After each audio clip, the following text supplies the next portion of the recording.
ദൈവതിരുനാമം മഹത്വപ്പെടട്ടെ. Bible reading പ്രോഗ്രാമിൽ സംബന്ധിക്കുന്ന അവർക്കും കർത്തൃനാമത്തിൽ സ്നേഹവന്ദനം. അപ്പോസ്തല പ്രവൃത്തികൾ 22-ാം അധ്യായമാണ് നമ്മൾ ഇന്ന് വായിക്കുകയും ധ്യാനിക്കുകയും ചെയ്യുന്നത്. 22-ാം അധ്യായത്തിൽ പൗലോസ് ശ്ലീഹായുടെ ആ പ്രസംഗമാണ്. എബ്രായ ഭാഷയിൽ അദ്ദേഹം പ്രസംഗിക്കുന്നത് കേട്ടപ്പോൾ അത് കേൾക്കുവാൻ അവർക്ക് താല്പര്യമുണ്ടായി.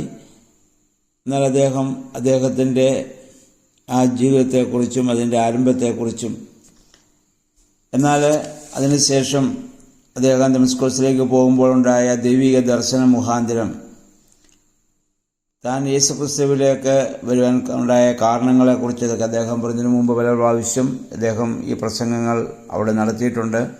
ബന്ധനസ്ഥരാകുമ്പോഴൊക്കെയും അത് വീണ്ടും ഇവരുടെ മുൻപാകെയും അദ്ദേഹം ഇവിടെ ആവർത്തിക്കുകയാണ്. താൻ കണ്ടതായ വലിയ ആ വെളിച്ചത്തെക്കുറിച്ചും തന്നോട് കർത്താവ് സംസാരിച്ചതിനെക്കുറിച്ചും അതിനുശേഷം ദേവാലയത്തിൽ പ്രാർത്ഥിച്ചുകൊണ്ടിരിക്കുമ്പോൾ തനിക്കുണ്ടായതായ ആ വലിയ ദർശനത്തെക്കുറിച്ചും ഒക്കെ അദ്ദേഹം ഇവിടെ വിശദമായിട്ട് പറയുന്നുണ്ട്. 21 വരെയുള്ള വാക്യങ്ങളിൽ അതാണ് നമ്മൾ കാണുന്നത്.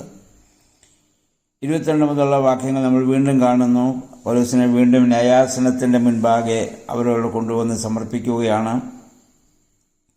ഇവൻ ജീവിച്ചിരിക്കാൻ പാടില്ല, ഇവനെ കൊന്നുകളയണമെന്ന് അവർ ജനം ആക്രോശിച്ച് അവർ ബഹളമുണ്ടാക്കുകയും അവരെ പൂഴിവാരി എറിയുകയുമൊക്കെ ചെയ്യുന്നു.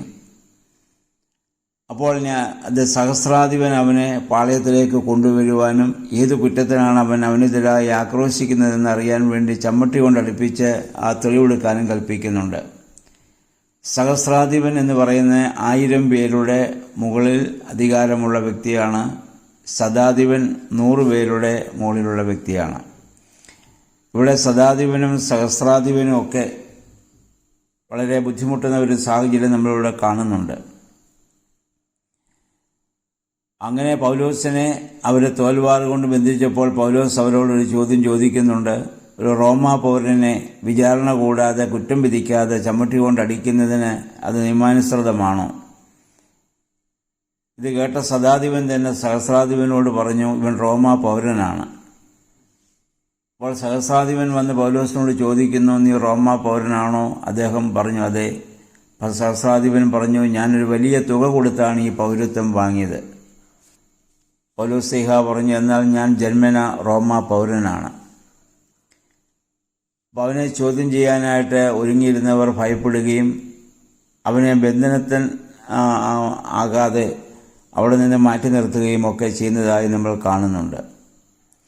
എന്നാൽ അവരെ യഹൂദന്മാരെ കുറ്റാരോപണം നടത്തുന്നതായ സാഹചര്യത്തിൽ യഥാർത്ഥ കാരണം കണ്ടുപിടിക്കുന്നതിന് വേണ്ടി പിറ്റേ ദിവസം അവനെ വീണ്ടും അവിടെ കൊണ്ടുവരുവാൻ വേണ്ടി ഇത് കൽപ്പിക്കുകയും അങ്ങനെ വീണ്ടും പൗലോസിനെ അവരുടെ മുൻപാകെ കൊണ്ടുവന്ന് നിർത്തുകയും ചെയ്യുന്ന സാഹചര്യം വരെയാണ് ഇന്ന് 22-ാം അധ്യായത്തിൽ നമ്മൾ വായിക്കുന്നത്.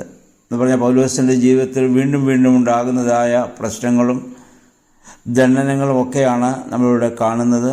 കർത്താവിന് വേണ്ടി അദ്ദേഹം ഇതിനു മുമ്പുള്ള അധ്യായത്തിൽ പറഞ്ഞതുപോലെ കഷ്ടം സഹിക്കാനല്ല മരിക്കാനും ഞാൻ തയ്യാറാണ്.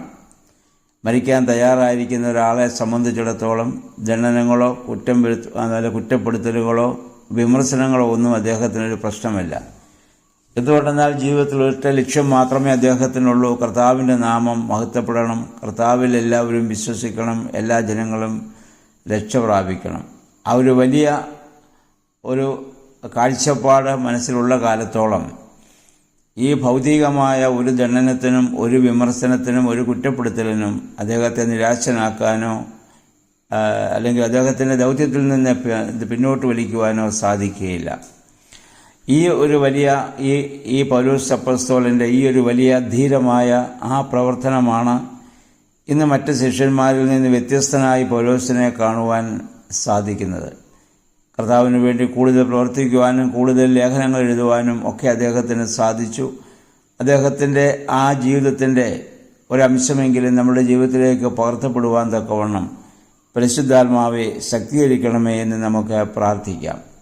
ആദിമ സഭയിലെ സഭാപിതാക്കന്മാരും അതിന് നേതൃത്വം കൊടുത്തവരും സഭാ അംഗങ്ങളായിരുന്നവരും എത്രമാത്രം ത്യാഗങ്ങളും കഷ്ടതകളും ഒക്കെ സഹിച്ചുവെന്ന് ഇതിലൂടെ നമുക്ക് മനസ്സിലാക്കുവാൻ സാധിക്കും. അതുകൊണ്ട് നമ്മുടെ ജീവിതത്തിലും ഒരുപാട് പ്രശ്നങ്ങളെയും പ്രതിസന്ധികളെയൊക്കെ തരണം ചെയ്യേണ്ടി വരുമ്പോൾ ദൈവനാമ മഹത്വത്തിനു വേണ്ടി മാത്രം ചിന്തിപ്പാനും കർത്താവിൻ്റെ പഠിപ്പിക്കലുകൾക്കും വേണ്ടി മാത്രം ഇത് നിലനിൽക്കുവാൻ നമുക്കിടയായിട്ട് തീരണം. അതിന് ദൈവത്തിൻ്റെ പരിശുദ്ധാത്മാവെ ഞങ്ങളെ ശക്തീകരിക്കണമേ എന്ന് നമുക്ക് ഈ പൽക്കാലം പ്രാർത്ഥിക്കാം. ഈ ഒരു പ്രാർത്ഥനയോടുകൂടി ഇന്ന് 22-ാം അധ്യായം വായിക്കുവാൻ ദൈവം നമ്മെ സഹായിക്കട്ടെ. എല്ലാവർക്കും നല്ല ഒരു ശുഭദിനം ആശംസിക്കുന്നു. ദൈവനാമം മാത്രം മഹത്വപ്പെടുമാറാകട്ടെ.